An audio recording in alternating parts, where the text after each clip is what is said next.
ఏమై ఉన్నారు చెప్పండి? దేవుడి పిల్లలై ఉన్నారు.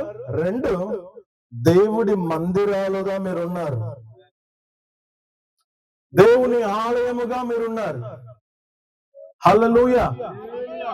దేవుని నామానికి మహిమ కలుగును గాక.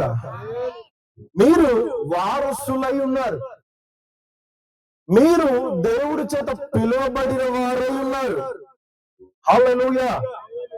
దేవుని నామానికి మహిమ కలుగును గాక. ఈ సమూహం ఎవరిదండి? దేవుని సమూహం.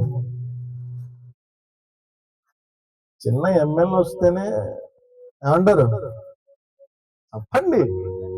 ఎమ్మెల్యే వస్తే వాళ్ళ అరుపులు, కేకలు కదా, అవునా కదా?